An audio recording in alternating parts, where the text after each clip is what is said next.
Hello guys, shout out everyone. Kumusta kayong lahat guys? Dito kayo ngayon sa yard ng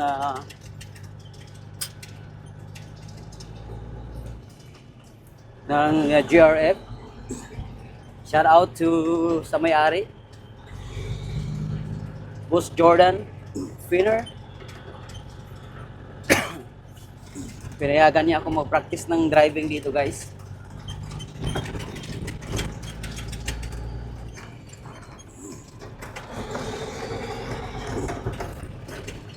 Dito kasi ako nagagawa ng mga salamin ng truck niya. Matagal na noon pa. Tapos inalok niya ako ngayon na mag-aral mag-drive para daw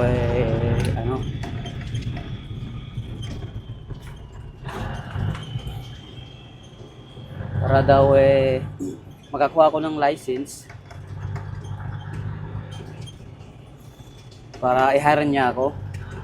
Sobrang bait niya, pinayagan niya akong gamitin yung truck niya kapag may free time ako. So, every weekend wala siya masyadong dito gawa. Dito lang ako sa yard. Sabi niya, mag-drive ka lang mag-drive, sabi niya.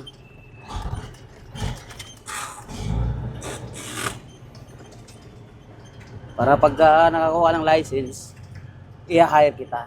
Mas malaki ang sweldo, saka mas maganda rin yung marami kang knowledge, di ba? Malaki ang sweldo ng truck driver dito, so ang napakagandang opportunity na inalok ako.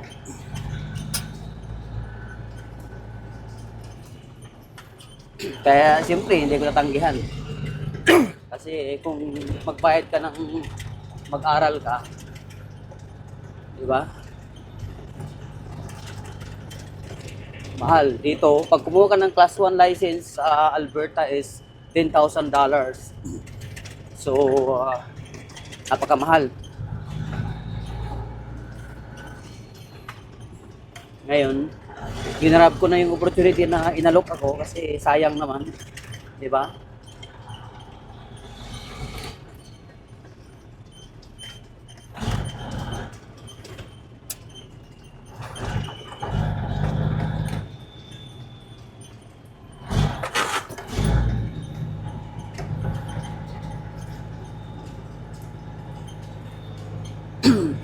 Sa Pado kasi ngayon, maluwag yung yard nila. Kaya dito ako practice maghapon. Para kung matuto na, marunong na ako,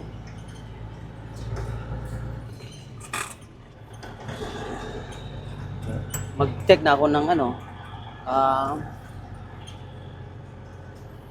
drive test.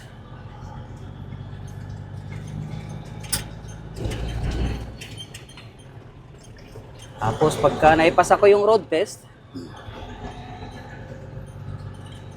hindi magiging driver na.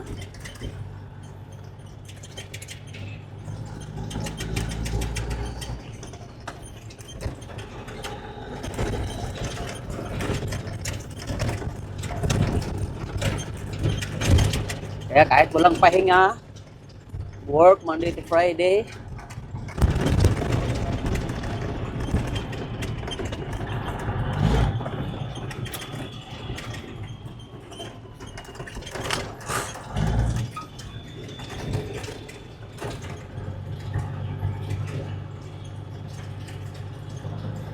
tapos Sabado Linggo practice driving hanggang sa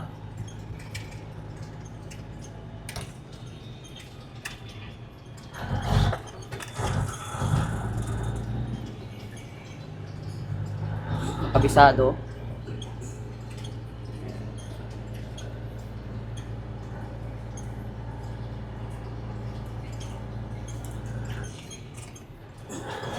Malubak nga lang dito kasi hindi pa simentado eh.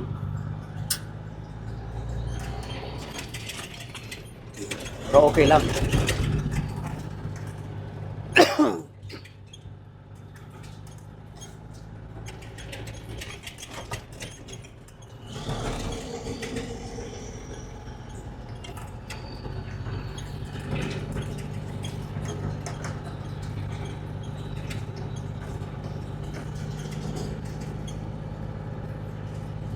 Bait niya, may-ari. Bata pa, mga nasa mga 40, matanda pa yata ako.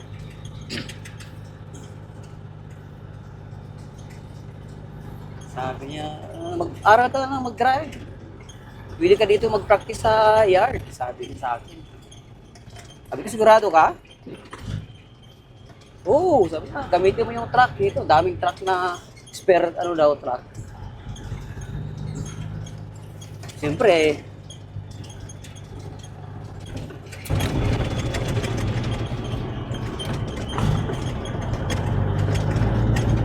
dito lang ako ikot-ikot.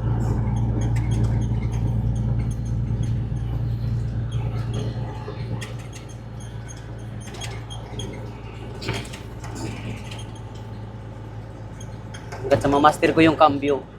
Kasi importante yung cambio. Marami sila nag sila ng logging. Tapos yung mga gravel. Yan, malaking company ito, trucking company, sobrang laki.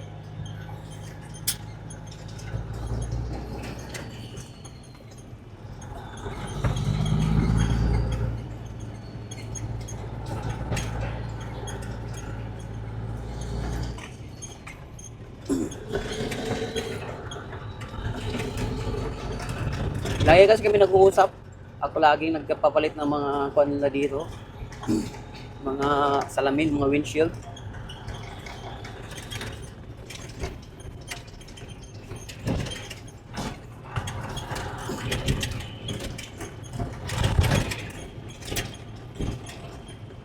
So, 18 speed pala ito yung dinadrive ko. 18 speed, manual transmission.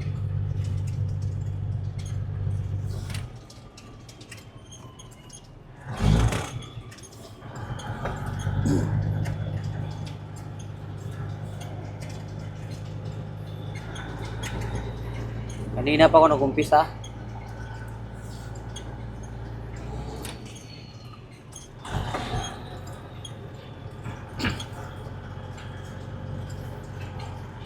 Nangalahati na yung gasolina eh.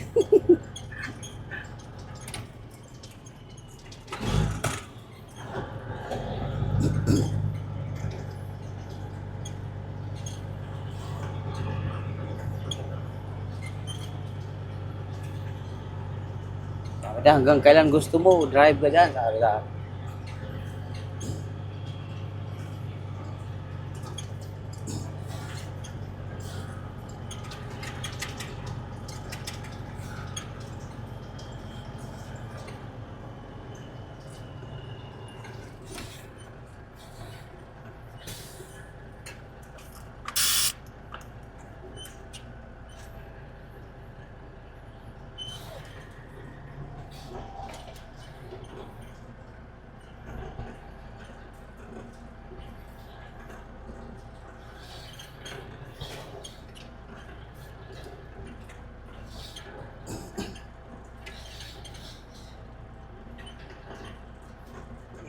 Ayan natin.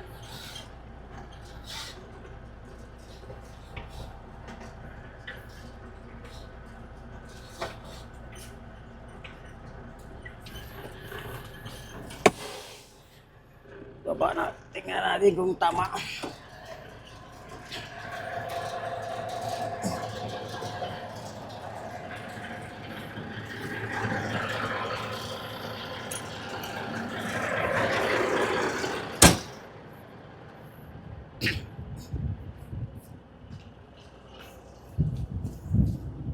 Yung coupling tayo. Tingnan natin kung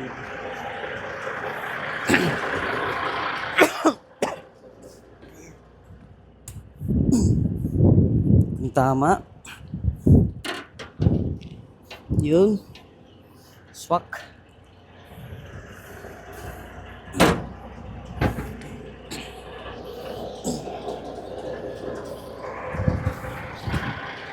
Ikutin natin.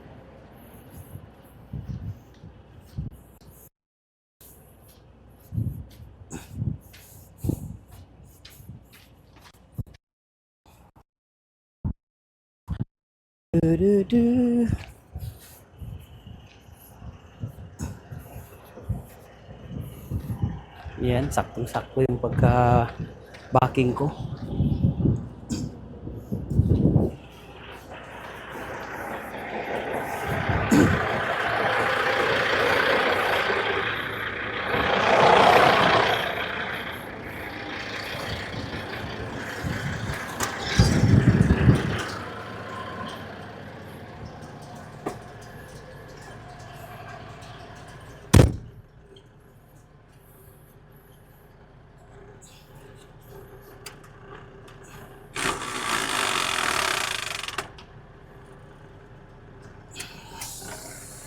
Let's go.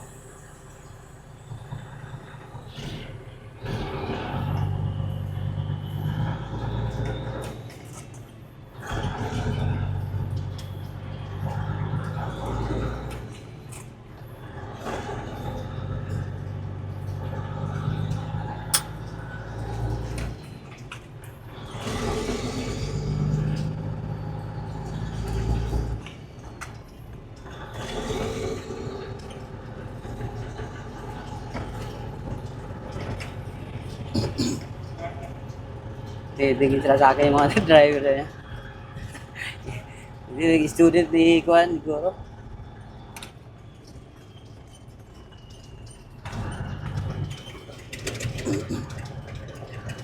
Student ni Jason.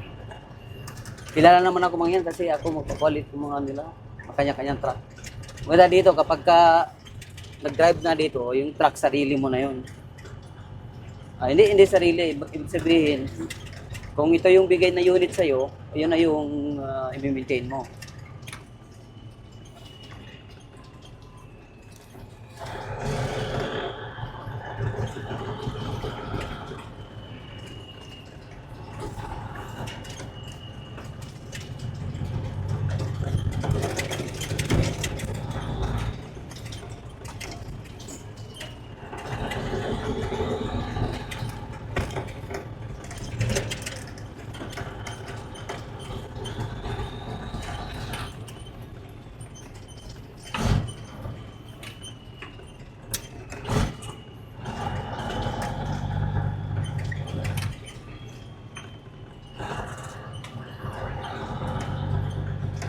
Laki ng sinisweldo nila dito, sabi niya.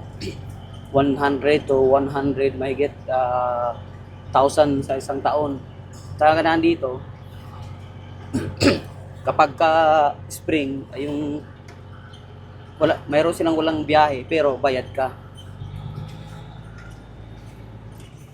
Kasi mayroon silang tinatawag na road ban dito. Hindi sila pwede magbiyahe sa mga liblib na lugar kasi mabalaho yung truck, malambot yung lupa.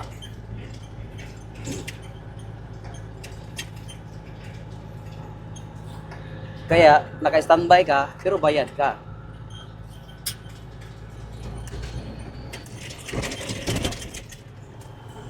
Yung kagandahan. Pero 10 to 12 hours ka araw-araw. Bawa 7 days on tapos 5 days off. Okay na yun. May 5 araw ka na day off. Tapos 7 days ang diretso mo na trabaho. Malaki naman sweldo mo.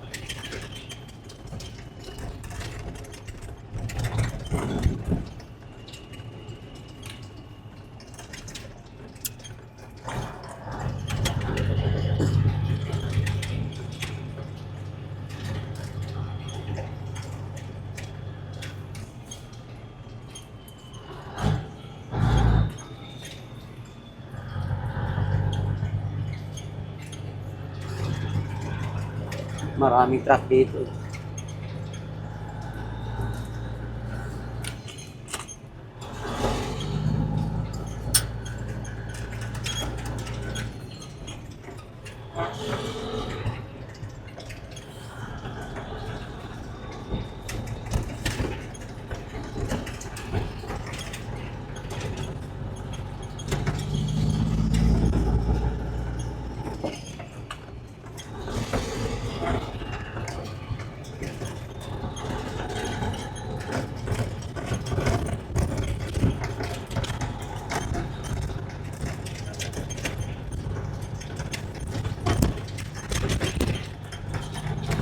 Grabe, alikabok nga lang. Mainit kasi ngayon. Kaya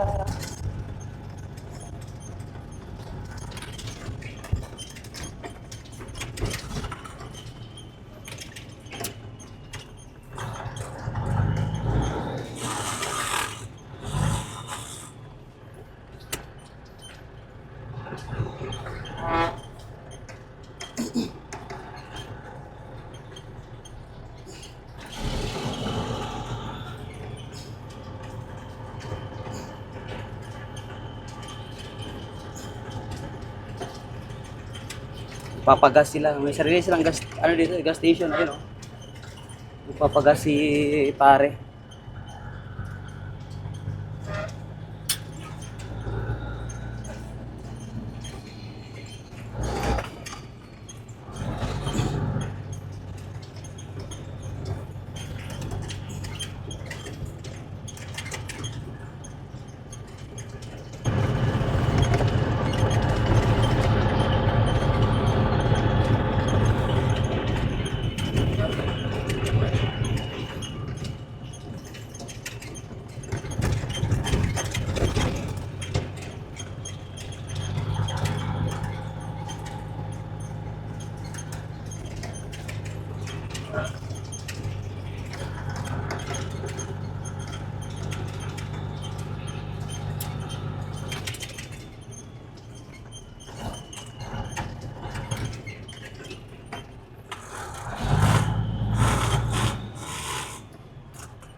Stop.